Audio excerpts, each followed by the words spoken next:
Oh, sorry. Actually, I'd quite like to sit in... Can I sit in the middle?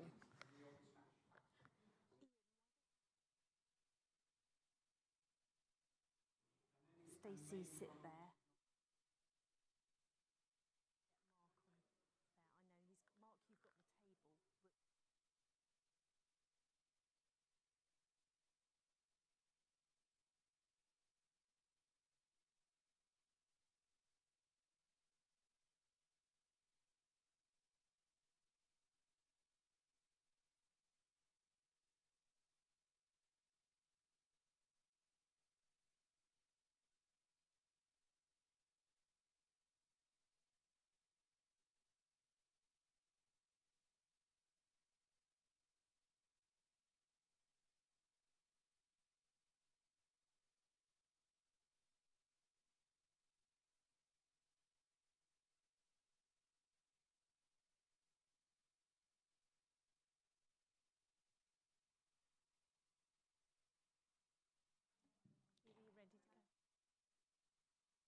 Welcome, everybody. Good evening to those who are present here at Chatham House. Good morning, good afternoon, good evening if you are joining us online. This is the Chatham House event entitled Upholding Sustainable Resilient Internet, What Coalitions and Solutions Are Needed. So this event is going to be live streamed. It's also recorded. It is on the record, even though we're in Chatham House. This is not held under the Chatham House rule. It is on the record. And it's part of an overall series, Trends in Tech, and this is our third event. And so I'd also like to thank our friends from DXC for sponsoring this event and for the entire programme that we're gathering under today. I'm chairing the session. My name is Emily Taylor. I'm an Associate Fellow here at Chatham House and edit the Journal of Cyber Policy. And if you're quick, you can get some free copies of the latest issues, which are down at the front. They're always very popular. And I'm also CEO of Oxford Information Labs in my day job. So we are going to be together for about an hour and a half. We're going to ask our first speaker, Dr. Ian Levy, who is the Technical Director of the UK's National Cyber Security Centre, to just set the scene with a few opening remarks. And then we're going to turn to the panel in a sort of more of a conversational style to get through some of the key points in this debate and hopefully get to some solutions to cure all the world's problems. And we hope to have about a half hour of questions and answers, both welcome questions using the Q&A function for those of us who are joining online, and also, obviously, in the room, please raise your hand and you'll be given a microphone. So I think that's given. I've got through all of the rubric now. So can I just ask you, Dr. Ian Levy, welcome to the panel this evening. Could I just ask you to sort of set the scene with a few opening remarks? Hello. No, seriously, audience participation. Hello. You Zoom people, you're exempt. This is a really tall lectern. I'm not going to stand. That's quite depressing. God, I'm sure. Right. Serious. Got to be serious. We're talking about increasing internet resilience. And there's three words there, right? They're really simple words to say. They're really difficult words to understand. So the first one is increase. If you're going to increase something, you have to be able to measure it, which we'll get to in a minute when we talk about resilience. The second one is internet, right? What is the internet? How are we defining that? And I think that's where we're going to start our conversation. But I can tell you something for nothing. It is not the set of BGP autonomous systems and administrative routing domains that it was when it first got invented. That's not what people think about when they think about the internet. It's the services you consume on top of that. And the dependence on those services is going up massively. I'll come back to that in a second. And then the final thing is resilience. How do you define resilience? Is it resilient against somebody driving a JCB truck into a substation? Is it resilience against cyber attack by a hacktivist? Is it resilience against what's going on in Russia, Ukraine? right? So we have to define the resilience model we're after. How much resilience do we want? What sorts of things need to happen in order to cause a bad thing in the UK or globally?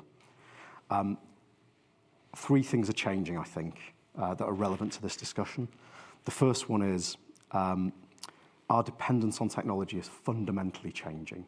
And I don't mean like everybody likes Facebook and Netflix. I mean the infrastructure that we use, the digital infrastructure, is increasingly the way we interact with society. And so as you think about forward 10 years, say, things are going to change fundamentally. So today, your physical identity is your primary identity. Your digital identity is secondary. And so when you click the phishing link in an email and you lose your identity, it's kind of not the end of the world. It's annoying, but it's not the end of the world. Think forward 10 years when that flips and your digital identity is the way you primarily interact with society. If we are still in a position where clicking a link when you're slightly drunk causes you to lose your password, which causes you to lose your identity, things are bad. That's not where we need to be. So we need to think about how we consume these services. Second thing that's changed is threat.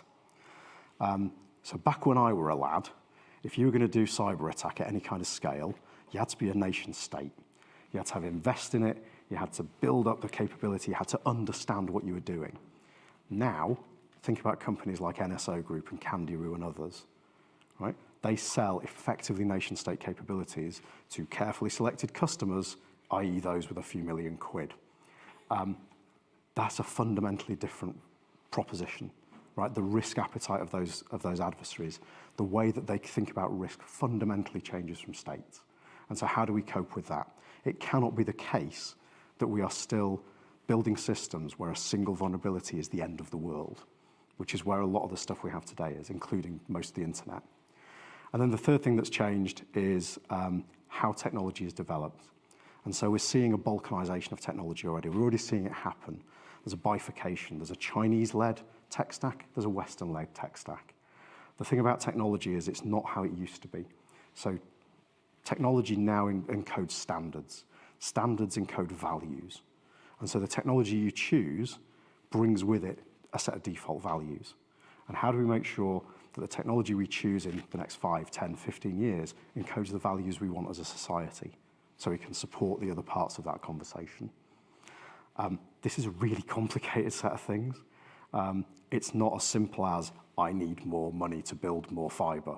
That's not the answer to this. There is a much more fundamental question about what we mean by internet resilience. If you subscribe to the theory that our dependence is going up in the way I've described, then it's not the resilience of the internet, it's the resilience of society we're talking about. And on that bombshell, I'm going to sit down and hand back to Emily. Thank you very much, Ian, for starting us off thinking about these terms. And now I'd like to introduce our panel who are going to also give us their reflections on what these terms mean and also the multi-stakeholder approach, the barriers and risks to the current setup and also looking ahead. So I will start with our online guest, Baher Esmat, who is joining us from Cairo in Egypt. He is ICANN's Regional Vice President for Stakeholder Engagement in the Middle East. He's also a dear friend, so welcome, Baher. It's great to see you. In the room here this evening, we have Petra Arts, who is the Senior Manager for Public Policy in Europe at Cloudflare. Stacey Hoffman, who is Digital Standards Strategy Lead at DCMS, the Department for Digital Culture, Media and Sport. And also Mark Hughes, who is President of Security at DXC, which is a managed service provider. And we'll hear more about what you do as the discussions progress. But could I just first start with you, Baher? I mean, we heard from Ian. This is perhaps not the ICANN view, that the internet is not really a set of lightweight protocols that hold everything together. It's not TCP/IP, it's not naming and addressing, it's actually the services that sit on top. Would you agree with that definition? And what is ICANN's role in or understanding of the concepts of resiliency or sustainability in your own context? Thank you, Emily, and Very pleased to join this panel today. I hope you can hear me. I'm joining from Cairo, Egypt. Can everybody hear Baher in the audience? Good. A little, maybe we could have a bit more volume, but please go ahead. Okay, so I think Ian gave a very, sort of interesting view of, terms like internet technology, resiliency, and so forth. And I think the one thing that, everyone would probably agree to is that the power of the internet comes from being a single, network, a single interoperable network that works for everyone, no matter where they are or what language they speak. And I think the way we at ICANN, and I'm going to come, in a second to talk a little bit about the role of ICANN, but I think the way we look at the internet is that we differentiate between the internet as the underlying technology, protocols, identifiers, the part that most of, the 4 billion plus internet users around the world know nothing about. And, the applications, services, platforms that ride on top of the internet. And we tend to make this distinction because we think it's very important, and we think it, the fact that some organizations or groups kind of lack the understanding of the difference between the two parts, I think might lead to some challenges, and we can also discuss this further during the session. Now, ICANN, for those who don't know, is one of those organizations in the internet ecosystem that works with others to ensure that the internet keeps working, and to ensure that the naming system of the internet remains to be secure, stable, and resiliency in the sense of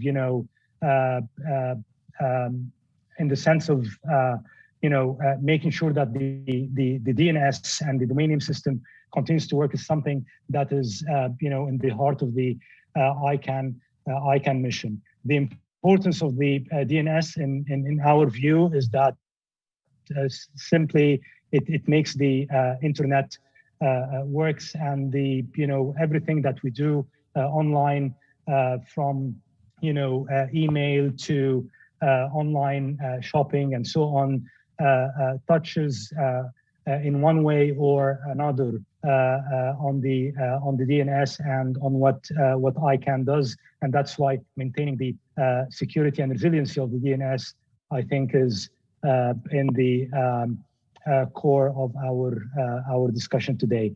So I'm going to pause here, and we'll be happy to come back with more comments. Thank you. Thank you, Baher, and I will be coming back to you at various points. Petra Arts, you come from Cloudflare. So Cloudflare, it has a variety of roles, doesn't it? Providing content delivery networks, DNS resolution. We heard from Baher how important the DNS, the domain name system, is in making the internet function, a sort of a different view in terms of the priorities to the one that Ian expressed. Could you just give us a brief overview of what do these terms mean from your perspective in Cloudflare, the ideas of the internet itself, or resiliency and sustainability? Sure, thanks Emily, and great to be here, and hi everyone. I would maybe like to kind of continue on one of the themes that was mentioned earlier, and that was on cybersecurity. And that is also something you mentioned. We provide CDN services, DNS services, but we also, first and foremost, are a cybersecurity service provider.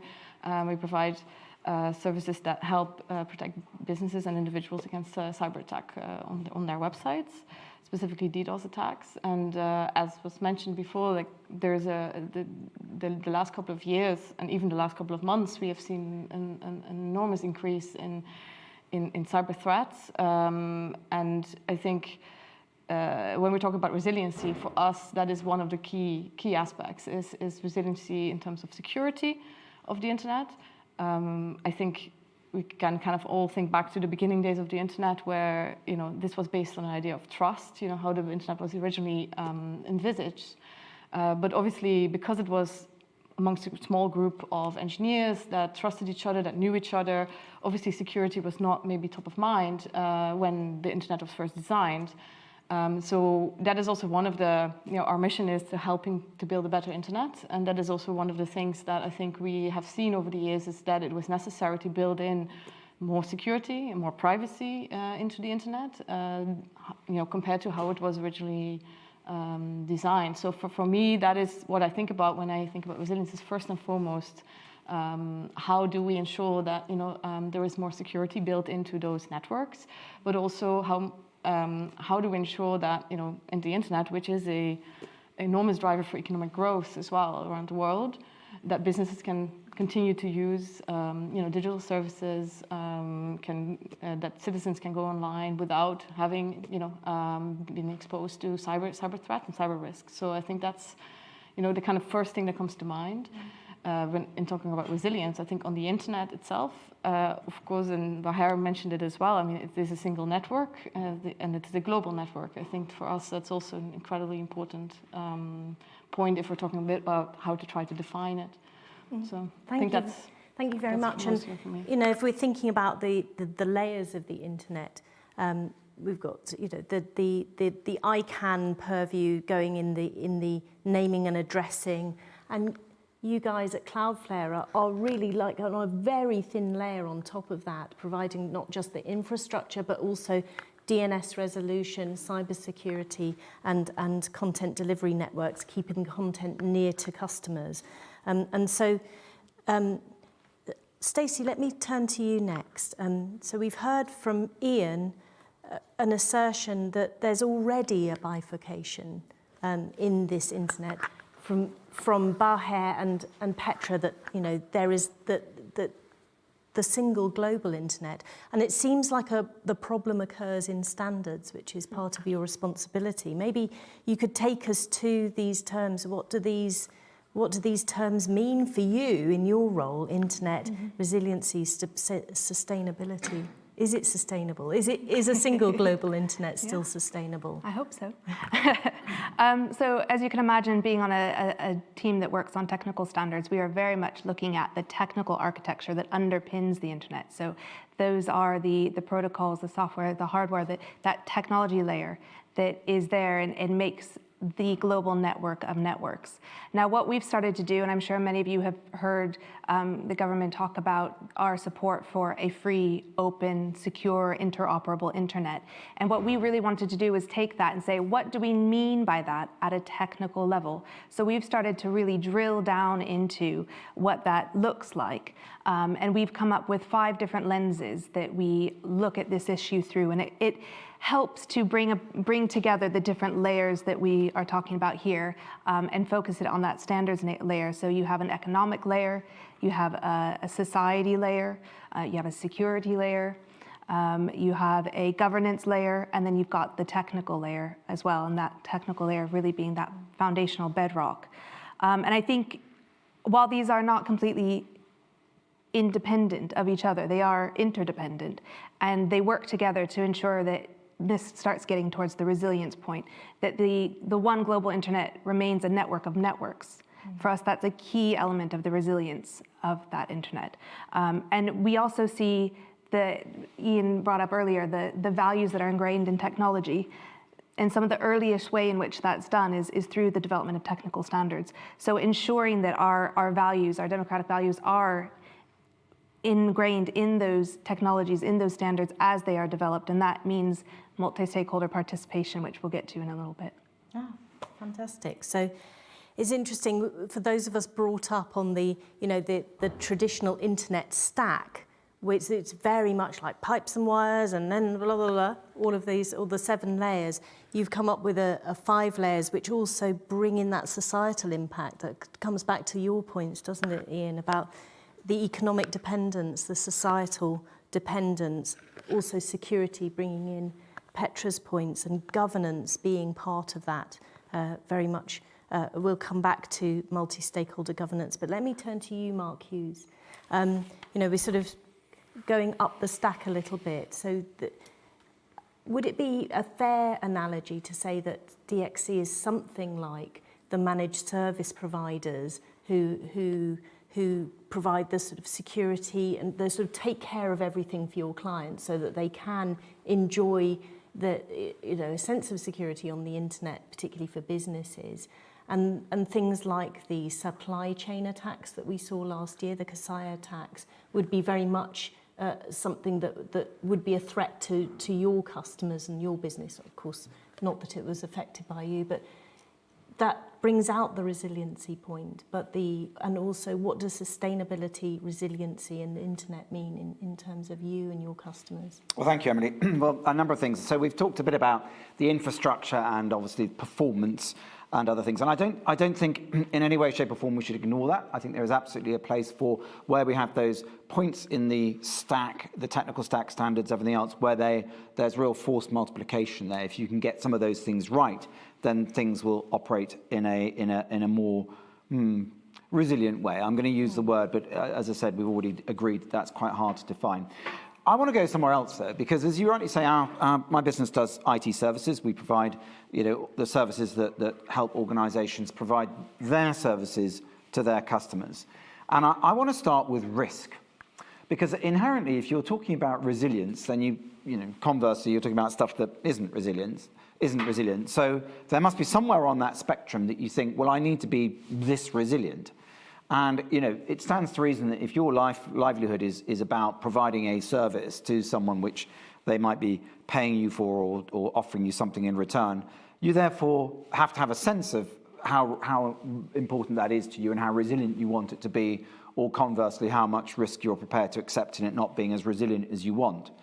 And I'd say that my experience is that not many organizations that I come across are necessarily aware enough of quite what they are consuming and how they are consuming that, be it from a security perspective or be it from just a straight availability perspective, which obviously has a security element to it, increasingly with stuff like ransomware and DDoS. But notwithstanding that, it's much broader than just security.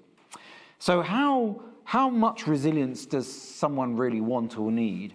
And I think whilst there are a number of things that we have to deal with in terms of what is the internet and all the bits that we've spoken about, I want to focus more on, as an organization that is providing services, how do you work out how resilient that should be? And therefore what you actually demand of the things that underpin your ability to deliver those services. And that is something that I find many organizations really struggle with. And I find that quite curious. I find it quite curious because it's pretty important, let's face it, right? I'm there providing a service, I need to make sure it works. Yet, how interested am I in everything that underpins that? And in many other parts of sort of outside of IT and stuff, that's pretty well understood. People do understand that if they're providing, electricity as a service, that there's substations and bits and pieces and generation and everything else, and there needs to be some level of assurance around that all of that actually hangs together and they can rely upon it. So my conclusion that I often come to is it's pretty difficult. Ian said already it's complicated. And people sort of get a bit like, it's a bit too complicated, it just sort of should work. And I sort of look at it and think, well, we've already sort of lost the battle a bit there, because that risk-driven need for intervention and understanding the complexity that sits underneath it, and therefore beginning to force interventions which are required to say, we can't rely on that, crossing my fingers for those of you online, as the best risk mitigation we can come up with. So I think there is a need for any service provider to start thinking harder and frankly to get a lot busier about really understanding what it is that underpins their services and then unpacking how you get to that point of what that proportionate level of resilience is that you really need. I'm not saying for a minute that a lot of the things that we're probably going to come on to are not important, but I think there's a role there for service providers to take pay much more attention, because ultimately it's sort of their lifeblood. We live in this curious world, Emily, which I say is that there's often this sort of great surprise. The service is provided and something goes wrong, there's some big new vulnerability, security is my thing, so I know about it. And we all sort of go, oh my goodness, how's that going to impact me? Well, maybe you should work that out a bit beforehand and thought, well, maybe there should be a few alternatives in here so that we can say, that this is the thing that we would do if that happens. That's busy, that's hard, it's an untangle, not to try and untangle if you want, hard not to untangle, I meant to say. But it doesn't mean it shouldn't be done, and we've got to get a lot busier at doing that. Thank you. And yeah, and Ian, this sort of comes back to where we came in, really. It's sort of about how effective are cybersecurity measures, and we could have a whole conversation about that, just that, but we're not going to do that this evening.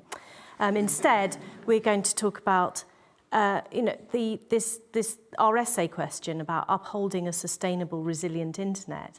And I always go back to this, the very first message that was sent on the internet was login, that was it. And it was sent from UCLA up to Stanford and Utah, and it crashed Stanford's mainframe.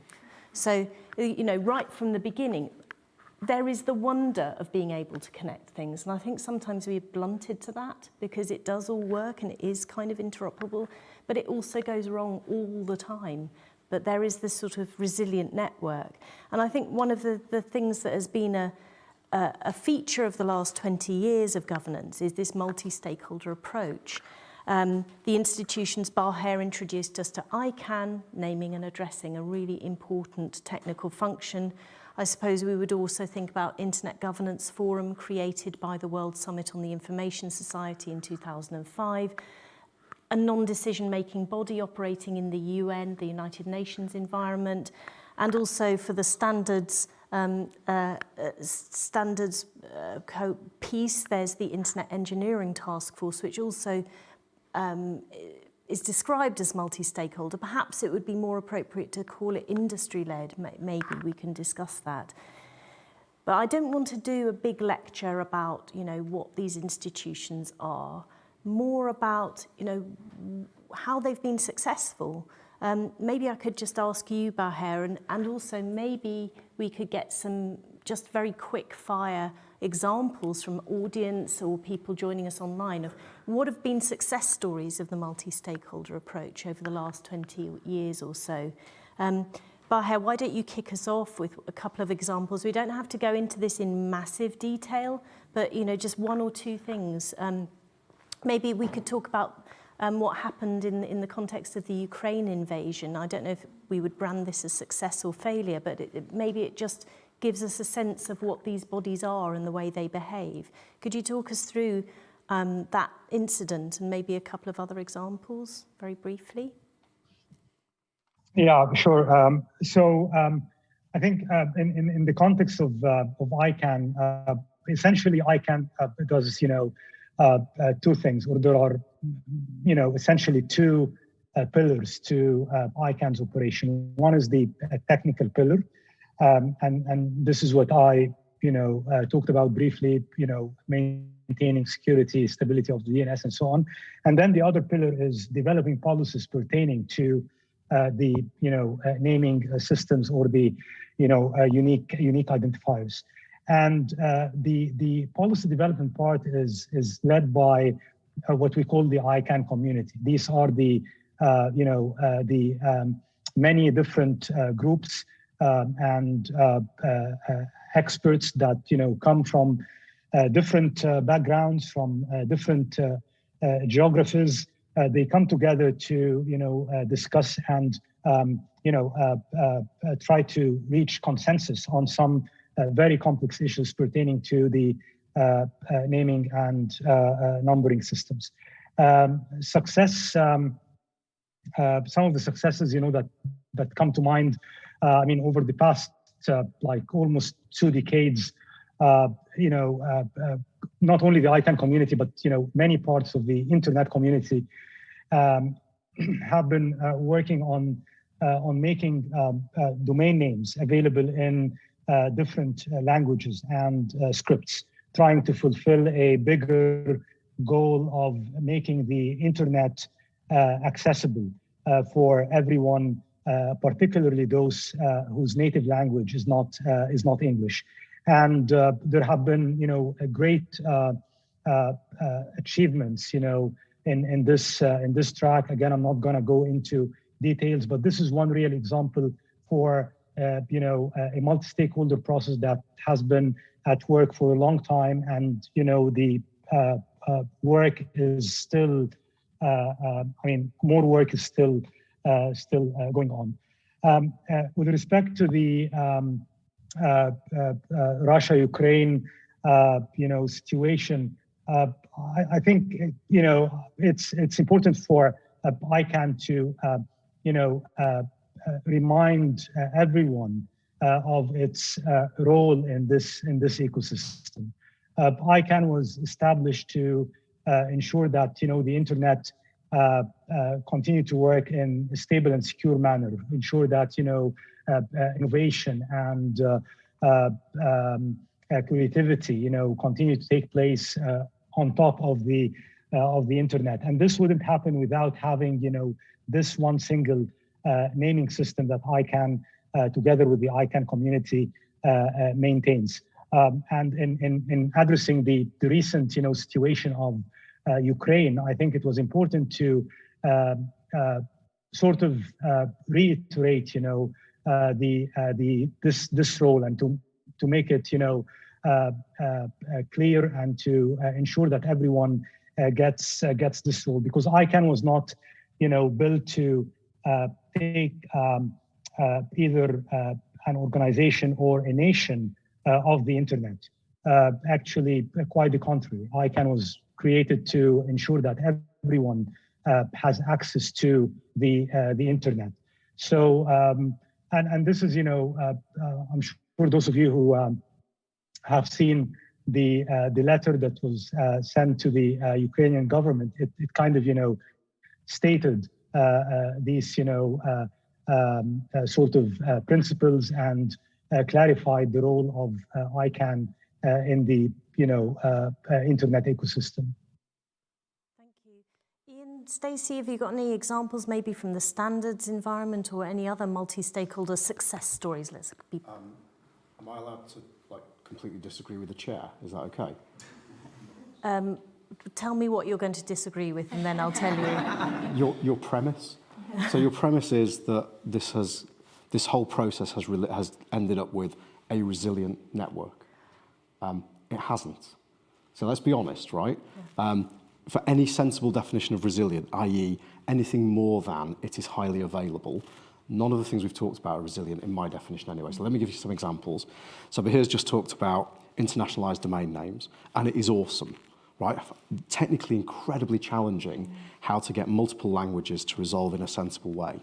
But it has horrible, horrible second-order effects because, for example, some Cyrillic characters look a lot like English characters, but they encode very differently. And so by doing this, we've ended up with a very resilient, i.e. available and accessible naming system. But we've also made it impossible for people to work out if they're going to PayPal or something that looks a bit like PayPal. Right? And this is a real attack that we see every single day. So IDNs, internationalized domain names, are an awesome thing. But we didn't, as a community, we didn't think through the second order effects of that. And so we have, I know this is being recorded, we've screwed a bunch of people by accident. Right? So that's number one. Number two, the internet is not resilient. Right? So if you look at from a making sure that it is operating correctly. So there is a public example of what's called a BGP hijack in the UK. So BGP is one of these protocols that the internet uses to route traffic around. It's what makes it so available. A ISP happens to be in Ukraine with an upstream provider in Russia accidentally rerouted the UK's atomic weapons establishment via Moscow. That's not resilient, I'm sorry. Right? Not for any sensible definition. That's a public example. Petra talked about DDoS protection. Right? We designed a network that enables mass scale attacks of traffic flooding because we don't authenticate source and destination properly, that requires huge engineering efforts from companies like Cloudflare and others in order to mitigate it. And the asymmetry of that is insane. So I can sit on my laptop and cause enough traffic to tie up hundreds of millions of dollars of transit traffic, compute, and so on and so on. That's not resilient. And then if we look at the standards bodies, and that's where Stacey's going to kill me afterwards, they're not resilient, not in a way that I would expect. So resilient to me means they can cope with people trying to play them. Right? Look at the voting structures of most of the big standards bodies. This is a massive government secret, by the way. I'm about to blow it. You can shape any standard you want. You can make it say anything you want by sticking 50 people on a plane 3 times. Right? 50 people is usually enough to get any standard through. For most standards bodies, you have to have turned up for the last 2 meetings to get a vote. Job done. So it's a few $100,000, not resilient. Well, thanks, Discuss. Ian, because we were going to come on to all the moaning in a second, but you've spoken like a true policy wonk. Get into the problems first. We were trying to kind of go, right, well, is there anything good about this? So we've heard from Ian, this is all, we're not even going to hell in a handcart. We're already there. It's all rubbish and toast. And I'm glad you mentioned DDoS, actually, because from an operational perspective, it's a nightmare and it doesn't get spoken about often enough. But let's come on to that. I don't know, Stacey, anyone in the audience, anything positive to say about the multi-stakeholder experience? I'll come in a little bit and say I don't completely disagree with there are failings in the standards development ecosystem. But I think that there are things that are being done, and I think that we have positive examples that we can point to, even in the last year in the work that we've been doing. So for instance, last year, the UK was president of the G7. We had a standards track, and in that track, we had a multi-stakeholder event, actually hosted very graciously by Chatham House, in which we brought together people who engage in standards, who engage in internet governance, who engage in technology development, to talk exactly about how to make this more resilient, how to make the system work better. And we brought that multi-stakeholder process into a multilateral system. So I think that there are good things happening, and I think that that those are coming out of recognition of where there are failings in the system. Thank you, and we're going to come on to the failings and we can all have a great wallow for about 20 minutes. Anything from the audience? Yes? Okay. Nigel and Konstantinos, maybe we can get them. The IANA transition is a very clear example of multi-stakeholder success. Yeah, thank you. I'm surprised that none of our panel actually mentioned that, to be honest, but say it again. The IANA transition has been a successful example of multi-stakeholder governance.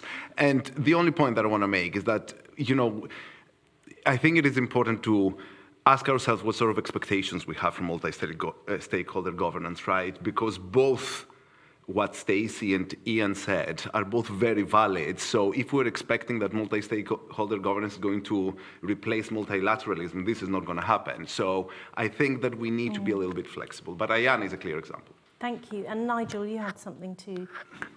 Yes.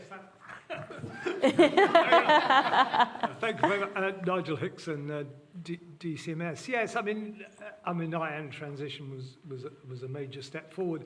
But I'd like to just mention the IGF, and I know that, and that's the Internet Governance Forum, the UN Internet Governance Forum, which you mentioned earlier. I know we're not into the soft stuff tonight so much, but I mention it not in the context of necessarily the annual get-togethers, although I think it's important to get stakeholders together to discuss issues of the day, but more in the way it's the national and the regional internet initiatives have taken place. That you have over 120 now countries that hold their own national internet sort of governance forums, and you might say, so what? But I think the importance of some of this is bringing people into the discussion that wouldn't be brought into the discussion otherwise. And those people might not just stay waffling like people like me do and never got out of talking about it. They might actually, join standard bodies or do something that's really worthwhile in terms of the whole issue. So I think that's valuable. Thanks a lot for that. I'll come back to the audience. Bella, is there anything? But we're thinking about the standards body, the IETF, ICANN, its role in naming and addressing, and the Internet Governance Forum. But there are gaps, aren't there? And I'm thinking about your business, Petra, and yours, Mark. It's not really easy to see where your business intersects with the current suite of institutions and processes. Is that a gap, or does it all work fine? No, it doesn't particularly. From our point of view, we don't actually have that immediate thought that, not from our point of view, but that we are included in lots of those things. We have to get ourselves more included in stuff. So there's a lot more to do there. But just because we're not being included doesn't mean that we can't step forward into some of those. I think I'll come back to my previous point, which is ultimately where the risk is and what we're trying to deliver as services, and making sure that therefore we have to be represented in those places where we then look to how we mitigate the risk associated with making the services that we provide more resilient and onwardly to our customers. So I honestly don't think that the machinery, if I can call it that at the moment, isn't necessarily mindful enough of what sits on top of it all and what actually, I don't know, internet shopping goes down. Guess what happens? I mean, that's real crisis, isn't it? Let's face it. And or media streaming services don't work. But that's what people use all this stuff for. So I come back to my previous point, but I just think when you talk about multi-stakeholder, I think there's lots of bits that are trying to do stuff, but they're sort of not necessarily thinking enough about what's it all there for and what are people actually consuming. Do you think it's because a lot of these processes and institutions were formed about 15 or 20 years ago when the internet was really different and they haven't really changed? So it hasn't really caught up to this. This is actually what is going on day in, day out, and that's what people are consuming it for. And there's this sort of dangerous assumption, I'm going to go as far to say, that the underlying infrastructure is okay. When Ian's told us already, it's not toast, okay. Basically. I mean, it's not. Well, there are aspects of it, as in from a availability point of view, that that we can see that work. But it is fundamentally trust oriented, and you think in today's age that's not a place that we should necessarily be living in and accepting. And it as we already said, it's not just about availability. It's many more things than that. And go and ask most people what they want from it, and they absolutely want it to work, but they want it to do lots of other things as well. And that's the people who are actually using the services that from it. They're not that bothered about the underlying stuff. No. Petra, would you agree with Mark's contention, and in what ways does Cloudflare get involved in the multi-stakeholder governance? Yeah, I would agree with some of the points that Mark made, but I think we are in a bit of a different place in terms of the engagement that we do on the number of the forums that you've mentioned, all of them, I would say, all the three main ones. And I think, we all acknowledge that there are, improvements that can be done in the processes, in the institution themselves. And you're right, yes, they were founded quite a long time ago, and there's obviously an evolution that probably needs to take place. But I think that doesn't mean that we have to write up the multi-stakeholder model entirely. I think it's still extremely important for businesses as well to get involved. I think also one of the things that, and I think Nigel was mentioning this, alluding to this as well, I think the fact that you have a body that brings so many different stakeholders together that maybe not usually engage on these issues. I mean, not only some businesses that might not otherwise be engaged, but also civil society groups, which are extremely important in this conversation, governments, other institutions. I mean, I think from our perspective, the multi-stakeholder model is something that we have to defend. Like, we really have to, try to then, work through the problems that we see with the model, and but still keep to that, because I think it's the best one we have to make sure that the internet, for example, is not further fragmented. This is a global conversation that we're having in those forums that is necessary, and I think we need to keep that. But yes, there could be definitely, things that you can talk about in terms of how to, for example, integrate more stakeholders into the debate, as Mark was mentioning. I think there is this fellow's point what he mentioned as well, from groups that might not be around the table yet, and that we might want to look at. But it's almost as if Baher you talked to us, and now we're going to get onto the risks and barriers. So warm up. So it's Baher, you talked to us about ICANN's role, the limitations of ICANN's role, and that will be a very familiar track for those of us who've experienced that. So in a way, the fact that ICANN and others have stayed in their swim lanes so effectively, do you think that that risks some sort of detachment from those organisations against the world, the uses that, and the dependency that Mark has been describing, that Petra's been describing, that Ian has been describing it? Is there some way to bring ICANN and the other institutions back into more of the internet as it is now and should be in the future? What would need to change for that to happen, do you think?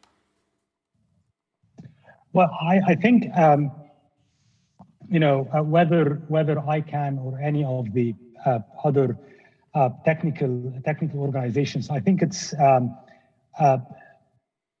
it's important that, we have an understanding of their roles and responsibilities. And then when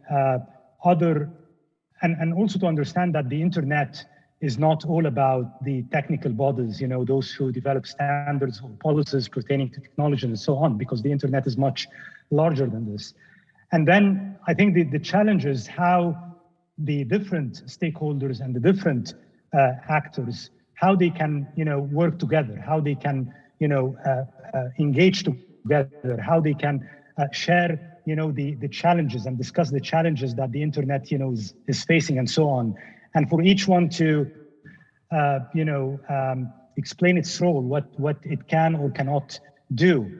One of the challenges we've been seeing recently with the development of legislations and regulations pertaining to, issues like cybersecurity or privacy and so on, is that, those who are developing those, regulations, they may not be able to see what I mentioned earlier about the distinction between, the technical underpinnings of the network and what is, happening on the network, the application service and so on. And this certainly leads to and will, lead to many challenges in relation to, maintaining this global network as one interoperable global network.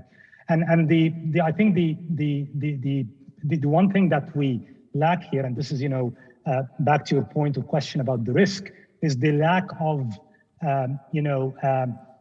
engagement and collaboration among, the different players and the different stakeholders.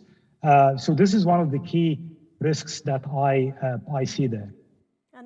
And part of that could be, couldn't it, Baher, that they don't really see what's in it for them, that they come to ICANN or the other, and this isn't an attack on you, but they come to those institutions and they see, well, there isn't really anything that I experience of the internet here. We're talking about something that is very remote from our daily lives. And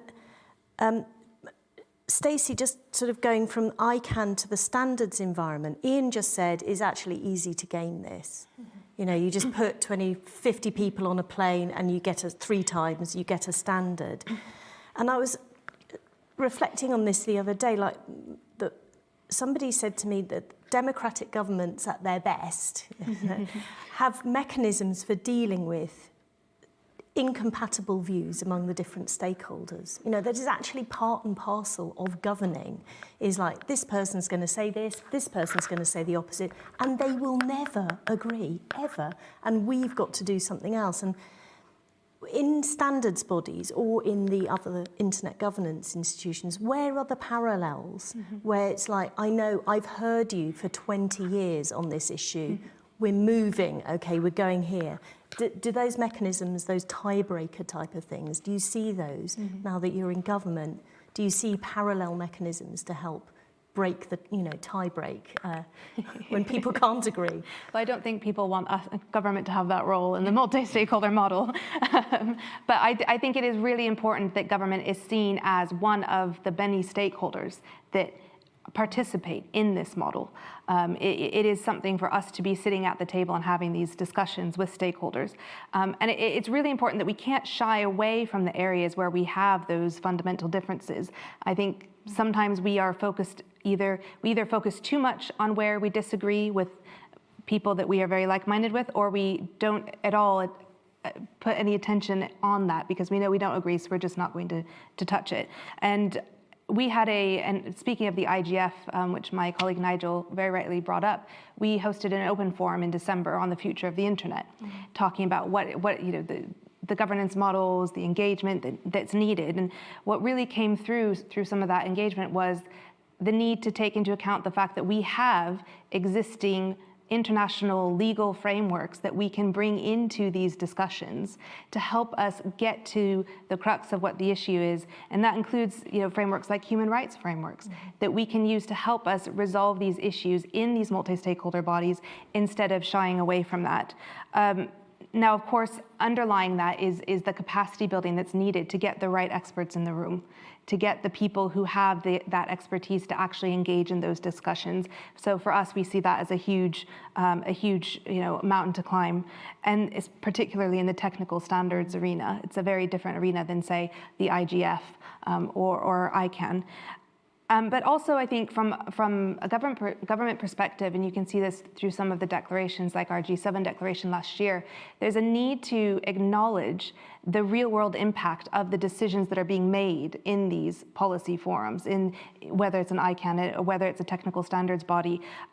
We need to acknowledge that and take into account those realities when we are setting policy or developing standards. Thank you. Anyone else from the panel on this? I'm surprised nobody's mentioned big tech. I'll do it. I know when I'm being set up. So I think multi-stakeholder standard setting is kind of I think Petra said it right. It's the least worst thing we've got, right? And so how do we make sure that no one voice or set of voices is too strong? And I'm not sure we're doing a great job of that today. If you look at the incentives, I think this all does come down to incentives, like you said, Emily, right? How do you make sure the incentives for the next generation of whatever standard it is we're going to talk about are appropriate and they're balanced, right? So the incentives of government, I mean, I work for government. I think in the main, government should get the hell out of the way in this space, right? There are a very small number of things that government should be caring about. It's basically our ability to protect our citizens, our ability to protect privacy, our ability to do national security. Like, that's kind of it, right? There's a whole bunch of stuff that Stacey cares about around how this all works that can be met through any number of different ways, right? But in terms of technical standards, I think that's kind of it for us. You're going to disagree in a minute, aren't you? It's fine. The thing that then comes into that is, right, so the people who run certain parts of the standards bodies are often incentivized in very similar ways, and they're very quite polar. So if you look at the IETF, some of the subgroups of the IETF... And that's the Internet Engineering Task Force. Sorry. So mainly industry-led, often contrasted with the UN alternative. Absolutely. IETF is, at least in theory, multi-stakeholder, but if you ever actually go to the meetings as a government person, it's not pleasant. Actually, that could just be me, actually. That could just be me, actually. But no, in all seriousness, there's a misalignment and an unbalance in that group where very, very strong voices, mainly from the US West Coast, push things through. And for the main, they're fine things. Every now and then, they screw something up. And I think what's missing is a real open dialogue about the real world impacts of some of these things. So around national security, around privacy, around security. And how do we do that? Again, I think it's partly governments have got to get off their high horse and actually explain some of the problems. We've got to get over ourselves and actually have a proper conversation with people. That's quite a hard thing to do, especially because if you put two governments in a room and ask them a question, you get 7 answers. So. Thank you. Well, multi-stakeholder environments, you probably get 15. So anybody from the audience want to come in on this point? We have a hand there. Well, in the past, we ignore stakeholders. Defense and justice stakeholders were continuously ignored when they claim and when they try to defend citizens' rights over internet.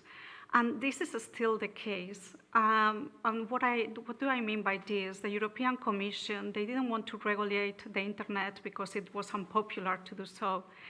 The citizens, they don't have the possibility to block the traffic as an enterprise would do, because as an enterprise, I can basically have total flexibility to say today, well, I'm not going to receive any traffic for an open proxy or from dangerous sources. A citizen cannot do that. And there was not a willingness to do that in the standard. So actually the regulatory and the people defining the IP fields and the bits on the IP standards, they didn't want to do that. What is the internet we want in this metaverse era? Do we want a unique ID for everybody, which is basic? We all have a unique ID. Do we want police regulating the internet like we have for the traffic lights? A traffic light is something maybe, or even the parking spaces is something less dangerous than the internet. We have police in the internet, we do. They are controlling terrorism. They are controlling child abuse, but they are not controlling other crimes. We expect the court to sort out these issues, and we know that that is not feasible. It takes too long, it's expensive. But when we talk about internet regulation, everybody looks like, wow, that's terrible. Or are we going to block the Russian traffic over the internet? Nobody has spoken about this, but we removed the financial system from one day to another. Why is internet so different? Do we expect to have these two worlds, so the world wild west in the metaverse era, or are we going to really give the citizens the right to be free over internet and to enjoy freedom over internet? Thank you very much for that. Bella, is there anything in the Q&A at the moment? Would you like to just... I'll speak up and hopefully... Well, if we can get a microphone over so that people online can hear you as well. So this is a question from one of the virtual attendees, so thank you. And his question spoke to kind of the essence of international cooperation in this field, really returning to the panel's kind of guidance, which was around, what coalitions and solutions do we need, which ones work and which ones do we work towards. And so the question in the chat, which is from, I believe, Mark Carville at DCMS. Hello, Mark. They say hello, Mark, in case that didn't pick up. Mark Carville's question asks whether governments and IGOs should be more and more active in standards development processes, such as participating in the IATF a little bit more and more meaningfully, and whether they should also help through international cooperation among like-minded, maybe even beyond the like-minded, this is my addition and not Mark's, just for the record, to ensure that standards once agreed are actually implemented to create better and greater security and resilience. Okay, thank you. Any more from the audience at this stage? We're in our full moan about, what needs to change in the current governance system to get to this sustainable and resilient internet. Petro, I don't know if you wanted to comment on these questions, because the issue of regulation came up, and this is very much your day job, isn't it?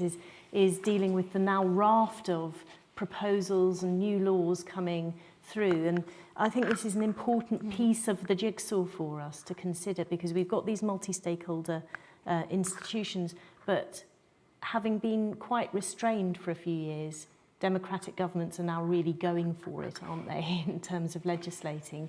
What's that like for global companies? And Mark, you can probably help us on this too. Yeah, thanks, Emily. Yes, I think Herr was kind of referencing regulation, and also in his previous remarks, I think, as we were discussing, it's a good analogy to say multi-stakeholder model is kind of like the least worst we have, and there has been over the years, of course, in a recognition that things are moving slowly when you're in a big group of people together, and stakeholder engagement is a slow-moving process, and I think that is what some governments, and I'm speaking obviously more, from my experience more also on the European side, there has been a recognition that there was a willingness to kind of regulate in a way that would probably speed up some of the kind of wish lists that regulators had or legislators had about how how companies should behave, what roles and responsibilities they should have, and how to fix certain problems that they would see. But I think overall, there are obviously, positive and negatives always about regulation. Also from companies' perspective, there are definitely a lot of good things that can come from certain, rules and regulations. But I think we have seen in certain instances, and I think one of the examples, I think is also already mentioned as well, is ongoing discussions right now in the European Union around new rules for cybersecurity, which also will have an effect on a number of services deeper down the stack. And they will affect also ICANN discussions that have been going on for years, and fruitful discussions that have been going on for years at the multi-stakeholder level that will cause some deviation once the European rules will come into force. So I think at that point that I made before, but regulations, when they are not necessarily consulting with what is happening at the multi-stakeholder level and the global level, can deviate from that larger global discussion. So I think it is a difficult one for us to navigate. As a global player, I mean, it's difficult to navigate all the different jurisdictions and where they will go with their regulation. And it's not only Europe; it's in Asia as well. It's in the US as well. There's lots of different approaches, and I think that's the challenge, for businesses, also for anyone, basically, to kind of see, does this lead to more fragmentation? Like, how do we manage that, and how does that relate to, for example, the processes that are ongoing in ICANN and IETF and in other bodies, and can that be kind of consolidated? From where you sit, and also you, Mark, are you actually seeing legislation making an impact on the flow of data? And where would we find that information publicly? Because one of the things that's often brought to the policy debate is, there are lots of fragmenting forces, one of which is incompatible regulation, as you've just mentioned. From your perspective, you basically see the traffic flows on the whole internet, don't you? The whole internet is maybe a bit too You're much, part of it, but you do a lot. And so the ISPs here, and you will, as a are you actually seeing an impact on the flow of traffic? And that goes to your comment earlier about sort of different, are there regional, are there national groups that are cut off or are deprived? Impact on the good people, not the bad people. Regulations only apply to good people. So probably we need to reinvent. The regulations are inexistent, basically, for the bad guys. Yeah, thank you. I think there's been good regulation and sort of bad regulation, as always, and sort of stuff that sits in the middle. I think some of the early days, if I think about security specifically, I think in some of the early days there was this sort of like, we've got to understand, and understandably almost, that we've got to understand the risk before we can then start deciding what regulation we need to put in place and what interventions need to happen. So that led to a whole raft of incident reporting stuff and all the rest of it, which hasn't gone away, still there.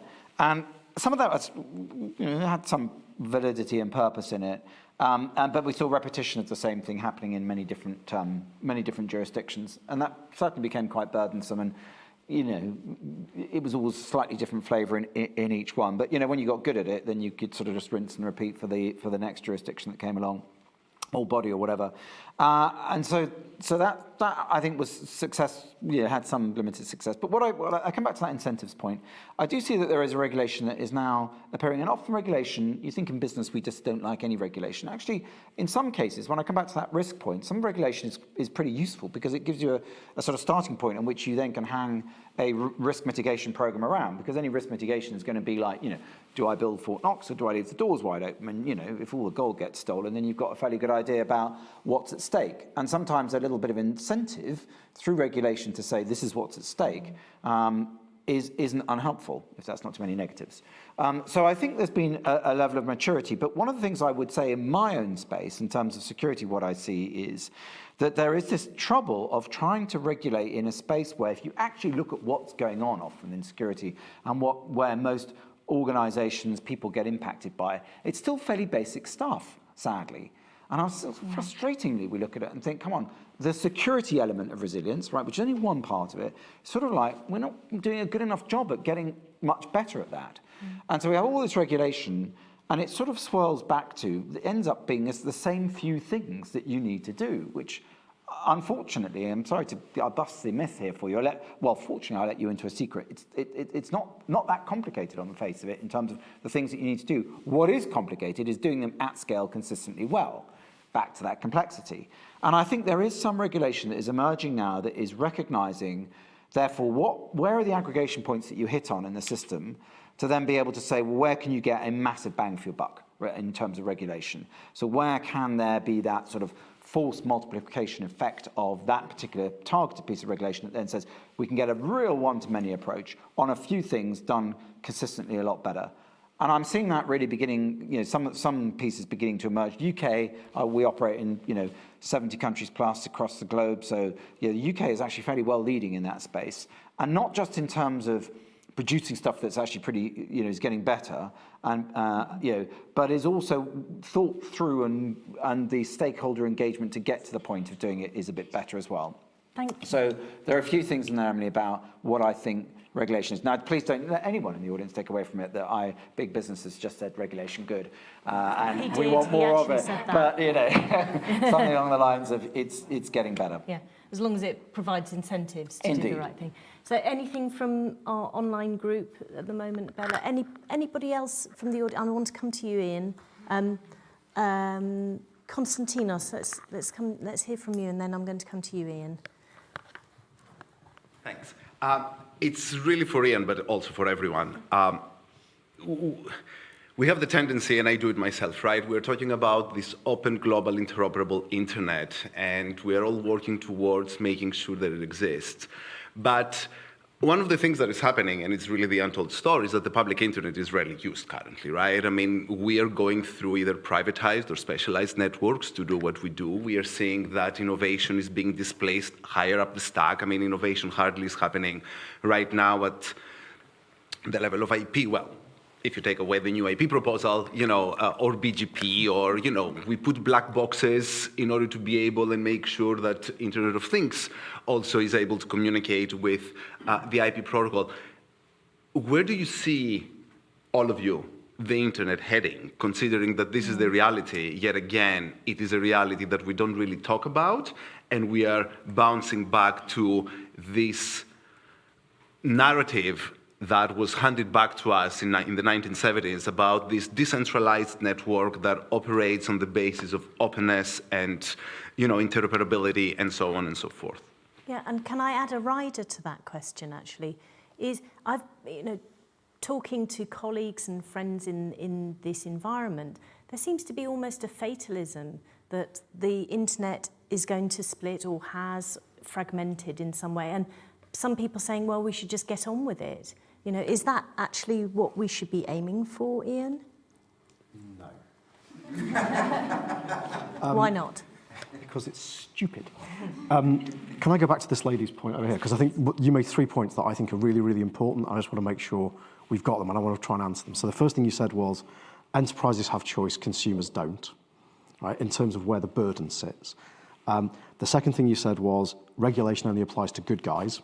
And the third thing you said was, I'm paraphrasing, so correct me if you're not content with this. We have rules and enforcers in the real world, why don't we have it on the internet?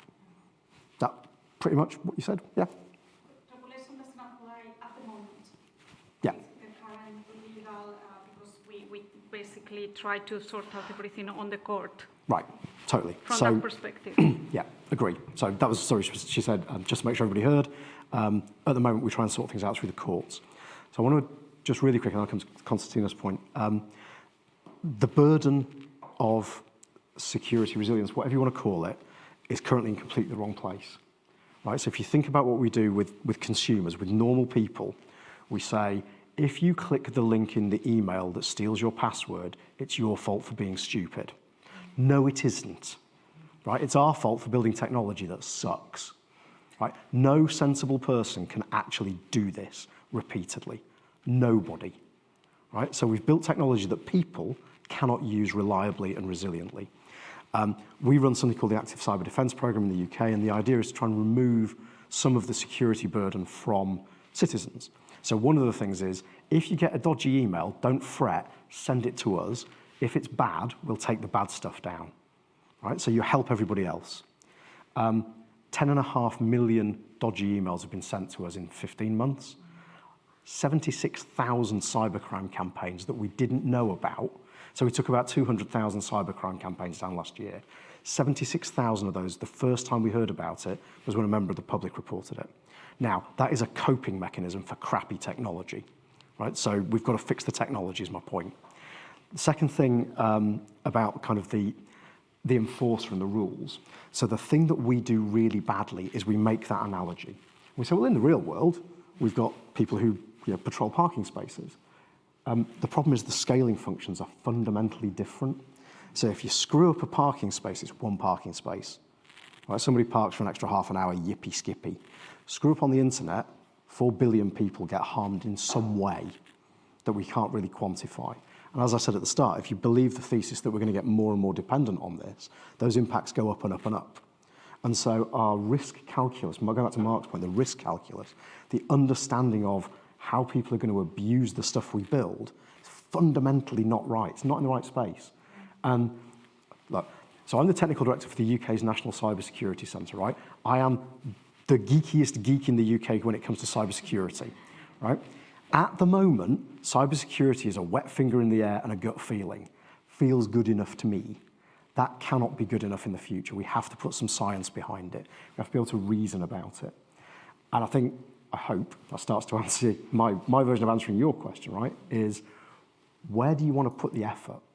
Because we can't just go, screw this, let's start again, right? Even though that is, again, the most useful cybersecurity advice. Joke. For Zoomland, it was a joke. It does work a lot. But where do you put your effort? Because we're not going to fix everything. Do we put it in BGP? Do we put it in DNS? Do we put it in DNS over HTTPS? Where do we go? And without some kind of framework for rationally and repeatably assessing and reasoning about what those things will do to our risk and the impacts, I think we're heading to nothing. I do think it's soluble. I absolutely do. Great. But we've got to put some science behind it. Science, not sound bites. Yeah, great. And I want to come on to solutions really soon. First of all, I just want to have a quick check-in with you, Baher, Stacey, Petra. Any responses to the questions, very briefly, and then we'll move on to the kind of looking ahead and positive solutions. Baher, anything from you? Yeah, maybe very quickly. I'm just reflecting on some of what has been said about, I think it was Ian who said, the internet is not resilient and so on.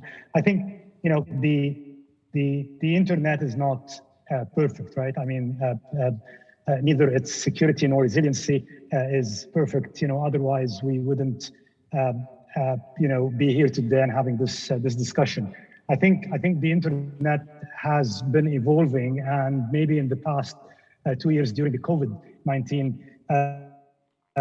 we've seen clear evidence that the internet works, and even the underlying technology, the DNS, continued to work, and so on. And these are all positive things that we shouldn't kind of overlook. There are challenges, there are problems, of course there are. And even in the model itself, when we talk about the multi-stakeholder model, the model itself, which is not one model, by the way, we talk about, models of, multi-stakeholder processes, they're not perfect. And our role as, active, bodies and groups in the community and in the ecosystem is to ensure that those models, continue to evolve over time and continue to improve, to improve over time. And just one other thing I want to mention, being, I come from Egypt, developing world, and oftentimes in discussion about internet governance, we tend to forget that there are about 4 billion people, maybe little less, still do not have access to the internet. And even some of those who have access to the internet today, they don't have meaningful access to the internet, and we need to work on that.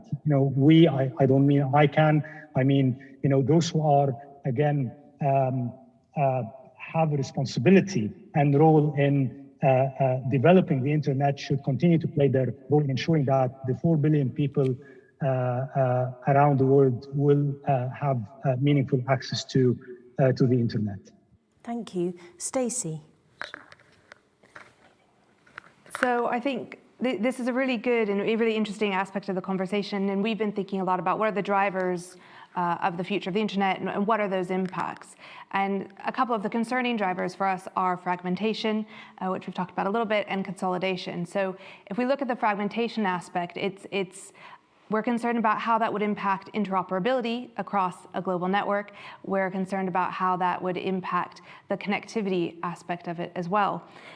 And then we start thinking about where do we need to put effort? Where do we need to start focusing on if we want to avoid detrimental fragmentation? And that really gets to kind of the protocols, the internet protocols aspect, the addressing, so the DNS that ICANN helps to manage, and then the routing aspect as well. On the consolidation side, this is where I get to name check big tech. We're concerned about there being single points of failure and imbalances in the governance ecosystem in terms of, capture of standards bodies is one example that Ian has given here tonight. And that gets to kind of similar areas that we need to look at. So we need to look at the DNS. Again, we can see that the DNS is very critical for the work that we're doing. We need to look at content delivery. And then we also need to look at the private infrastructure that is increasingly supporting that technical layer, that technical architecture of the internet that may make the kind of the global public internet obsolete. And we wouldn't like to see that. Great, thank you very much. Petra? Yeah, I wanted to come back to some of the points that Ian was raising before. And Bahari was mentioning exactly the same about accessibility. And it's not necessarily for us, it's not necessarily also about accessibility to the internet as a whole, which obviously is incredibly important, but also accessibility to tools, for example, to provide security. And this is why, from when we started in 2010, we have provided free and also very low cost cybersecurity services for anybody who has a website, which is for us, it's difficult to say that is what we have to do, because it is, we wish that, as Ian, you were saying, we wish that, DDoS attacks were not on the rise and that, BGP was secure and everything that we are doing also in that space, that we would actually already be at that point that we would not need any of those services. But we have seen, and especially also in recent weeks, I would say, in Ukraine, that there's a massive need to have accessible security services for also individuals that, journalists. We have a program called Project Galileo where we provide free services to those specifically vulnerable groups, so NGOs, journalists, etc., who are often under attack, but do not have the resources or the knowledge or the skills to kind of protect themselves. So I think that is also, an extremely important element of, everybody should be having access to the internet, but also everybody should be secure on the internet. And I think that's maybe good to keep in mind. And I think another element that we obviously didn't touch on that much today, but I think privacy is another one that it's very close to our hearts, and we also try to advance standards in that area. So I think also companies have a certain role and responsibility in certain areas to do their part in the ecosystem, and there is things that we could do together to kind of make that to the point of how can citizens be better protected. I think there's a lot that we can do there. So thank you. Anything more from the audience? Thank you. I'm a college member and UX designer. My question is quite simple. Is the Web3 a buzzword? I've been hearing it for a very long time. And secondly, is if Web3 happens, all of a sudden Amazon Web Services will turn into Amazon Web Services 3.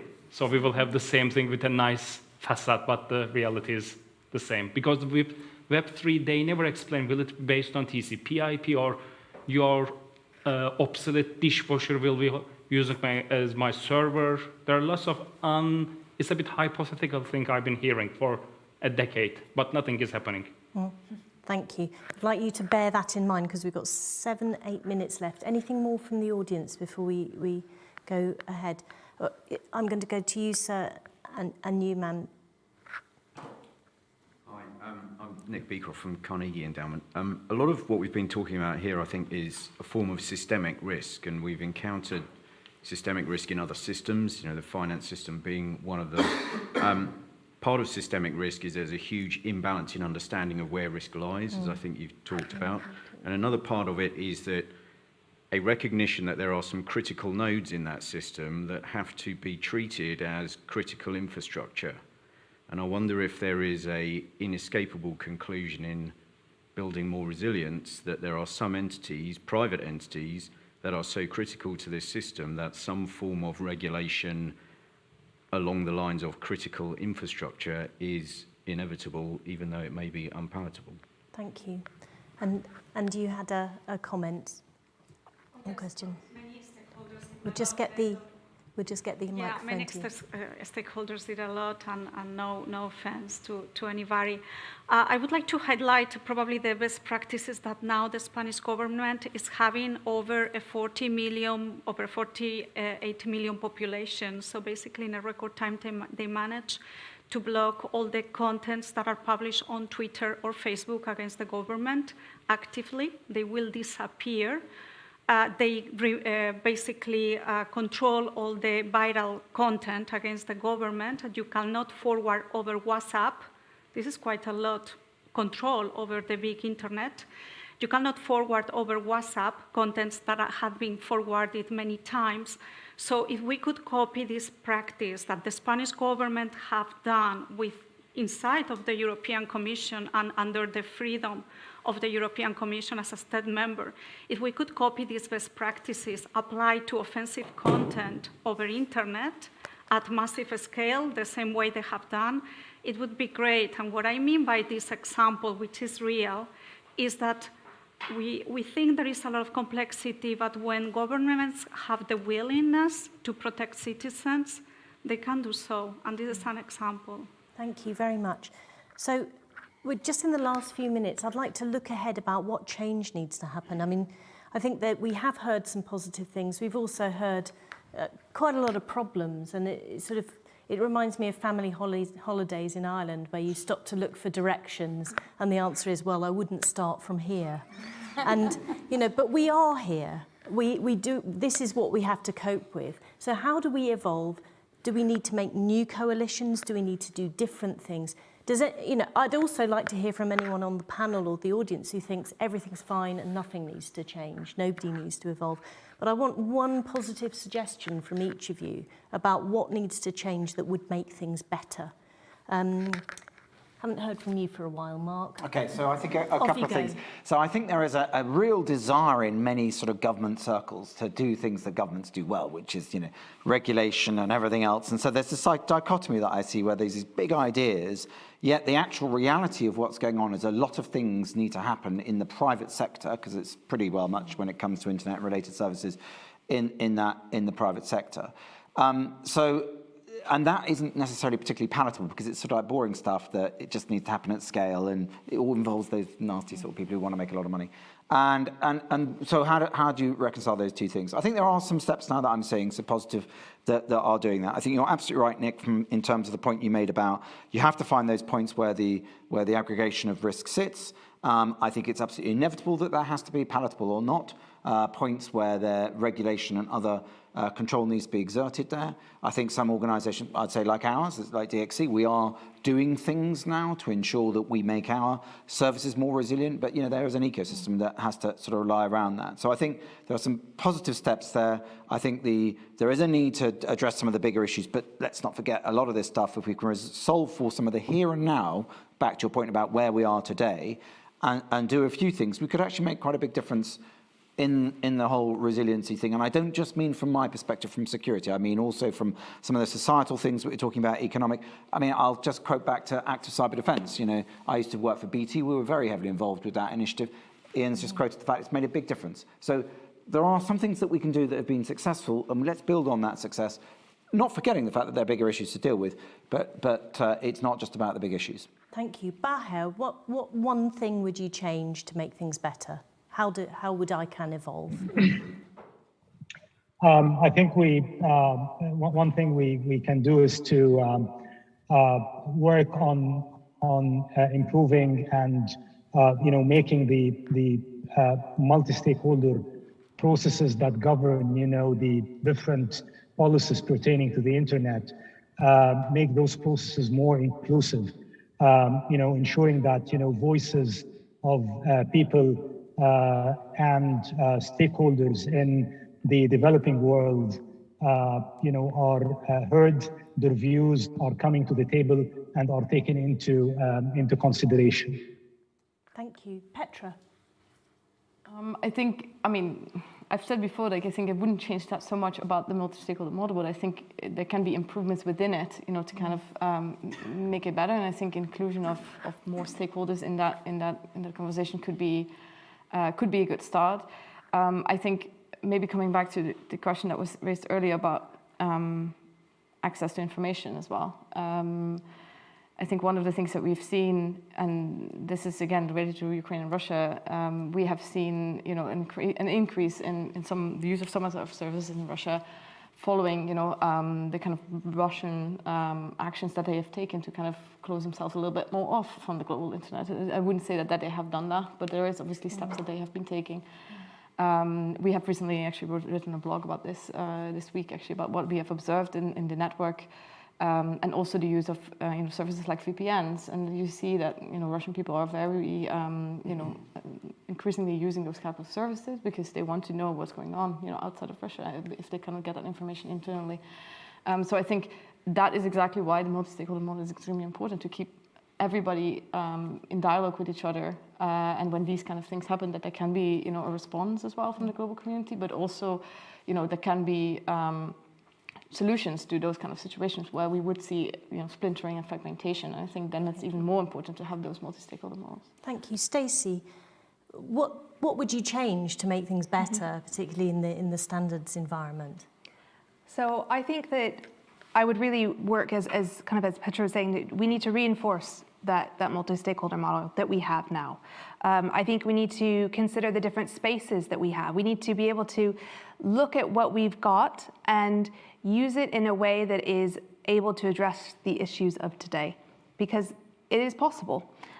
So, for example, in terms of spaces, we have spaces within national, regional, and global environments to work through issues, to work on standards development. The UK had a key role in helping to develop an ETSI standard on IoT, consumer IoT security. And that started at a national level and has now become a global standard. There are national regional initiatives within the IGF ecosystem as well, which can be really strengthened and used to discuss these important issues. There's a new policy network at the IGF. It'll be an IGF intersessional. It's a policy network on internet fragmentation. And they're working to bring together the softer side of internet governance, if you call it that, with more technical people. And I think the key is making sure that the technical side, the techies, if you want to call them that, are talking to the policy people, the policy wonks, I'll take that one. And making sure that we have even more interaction between these spaces than we've had before. And that goes for government as well. We need to be more active. We need to be sure that public policy, implications of public policy are being taken into account in these spaces, make sure that we are understanding the real world impacts of the decisions that are being made. Great, thank you. Ian, and do feel free to comment on Web3, Spanish government intervention and critical infrastructure as well. But also one thing that needs to change, and all in 30 seconds. Got it. Web3, hype, maybe. Critical infrastructure, absolutely agree. Look at what we've just done with the Telecom Security Act in terms of laying out really clearly what we expect of UK telecoms operators and incentivising them properly, brackets through massive fines if they screw up, to do it well. Spanish government, we need to talk because that scared the hell out of me and I really hope I've misunderstood. And something positive. So I'm going to go back to my science, not sound bites. So one of the things, I totally agree, the multi-stakeholder approach is absolutely the right way to do this. We have to make sure that we've got no voices that are too loud, no special interests that are too powerful, and so on and so on. The thing that I think we need to bring to this in the future is actual science. A lot of the stuff that's happened in the past has been best guesses. A lot of the things that we are responding to are kind of cartoons of the reality. Cyber attacks is a great example, right? People still think cyber attacks are performed by omniscient and omnipotent hoodie hackers with floaty green JavaScript around them. They're not. the laws of physics and mathematics apply to hackers as much as me. And so we have to be much more honest about what we're talking about so that we can put proper responses in place. And for that, we'd need probably a lot more data than is currently out there, right? At the moment, there's data in packets. One of the things that ICANN would do very well is data, but there's also a lot of data in private hands that isn't really out there. So maybe that's part of informing the debate. But thank you very much. Again, we didn't solve it, and as usual, we spent a lot of time talking about the beautiful problems, but we did have some suggestions for things that might change. But overall, a support for multi-stakeholderism, but a sense that it does need to evolve, and that perhaps these institutions and processes that were set in place when there wasn't the social media, video streaming, CDNs, all of the stuff that we're familiar with today, those perhaps need to evolve to embrace those new actors who are very powerful in some cases and carry a lot of responsibility as well. So I'd like to thank our panel, thank you in the audience for your questions and participation, and thank, of course, those who joined us online through the web, the wonders of the internet. That brings it to a close. Thank you very much.